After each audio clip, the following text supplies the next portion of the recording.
dimanche des Rameaux, comme vous le savez bien, nous commençons la semaine sainte, qui est la semaine la plus importante de notre liturgie. Dans toute l'année, eh bien, je dirais que nous sommes arrivés comme au sommet de notre vie chrétienne, puisque nous allons nous célébrer les mystères les plus importants de la vie de Jésus, qui sont sa passion, sa mort et sa résurrection, que nous allons célébrer durant la semaine sainte. Et je dirais que cette semaine sainte, elle est très importante. Pourquoi? Eh bien, parce que, vous savez,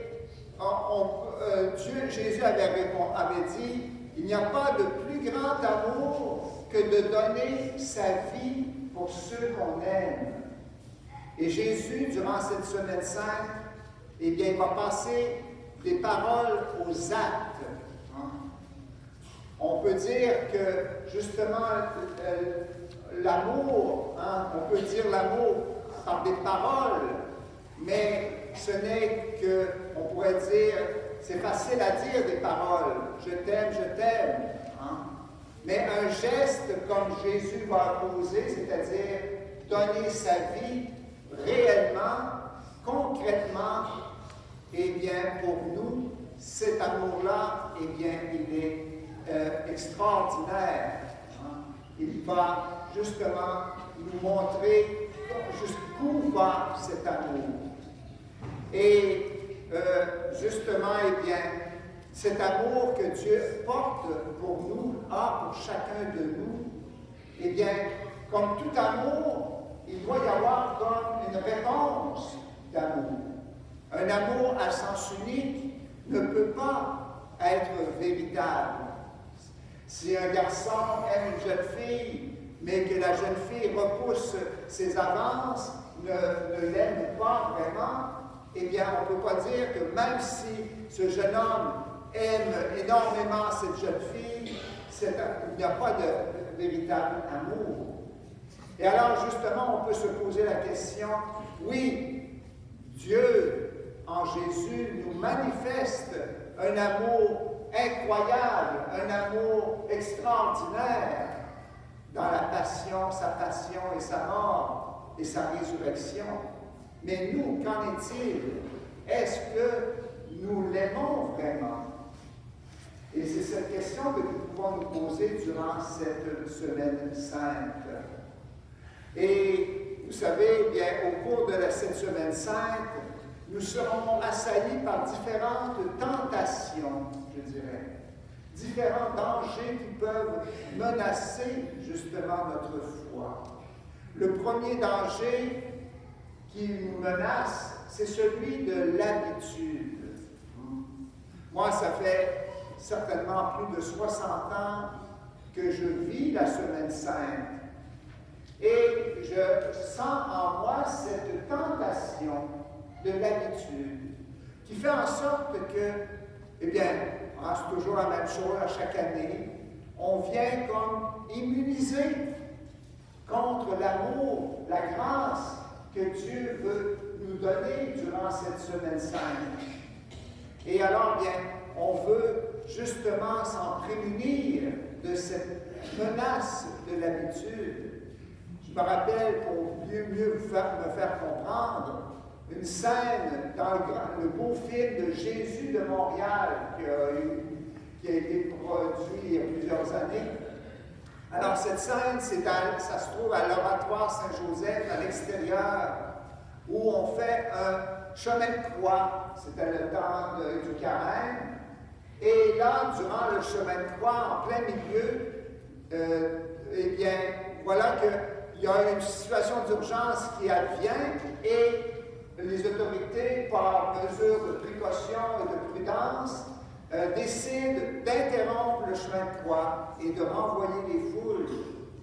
Et là, bien, les gens sortaient en silence, mais il y a une dame qui s'adresse à un agent de sécurité et qui lui dit, bien, monsieur, j'aurais bien aimé ça, voir la fin du chemin de croix, Et là, l'agent de sécurité lui répond tout de go, ben madame, tout le monde sait ça, Jésus il est mort, il a été crucifié, puis il est ressuscité. Il n'y a pas de mystère là-dedans. Hein? Alors pour lui, ben, c'était sûr là, qu'il n'y avait rien de nouveau, rien d'extraordinaire. Hein? Ben, nous, il faut qu'on sache que Jésus, là, il a donné sa vie, pas seulement pour les autres, mais pour chacun de nous. Et qu'on soit touché personnellement, au plus intime de nous-mêmes, par cet acte d'amour que Jésus nous porte, nous donne, nous manifeste. Deuxième danger qui nous guette durant cette semaine sainte, c'est de lire cet évangile, cette passion de Jésus, mais comme si c'était des faits passés, qui n'ont aucun lien avec notre situation à nous aujourd'hui, en 2024, au Canada. Et alors, bien entendu, c'est sûr qu'il n'y a plus de Pilate. Pilate est mort, ça fait longtemps.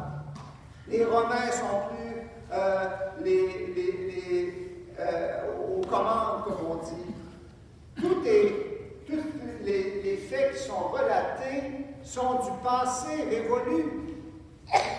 Mais en fait, en même temps, il faut savoir que la réalité spirituelle qu'ils exprimaient est toujours bien vivante et actuelle.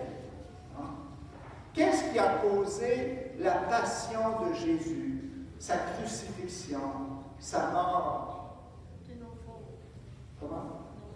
C'est nos fautes, nos péchés. Alors, pas seulement les péchés des Juifs qui sont nommés dans la Passion, mais les péchés de tous les humains, de toutes les générations. Et alors cela, eh bien, ça nous regarde. Et l'autre chose qui est aussi très réelle et actuelle, c'est la miséricorde de Dieu. Comme Jésus, sur la croix, l'a manifesté. Pardonne-leur, Père, car ils ne savent pas ce qu'ils font. Jésus, Dieu, en Jésus, nous manifeste sa miséricorde, son amour inconditionnel et gratuit. Comme le pape François nous le dit, il l'a dit souvent, Dieu ne se lasse jamais de pardonner, parce qu'il est amour, il est miséricorde. Et c'est cela qu'il faut nous rappeler durant cette semaine, pour que nous puissions justement ouvrir nos cœurs avec beaucoup de confiance à cette miséricorde infinie de Dieu pour chacun de nous.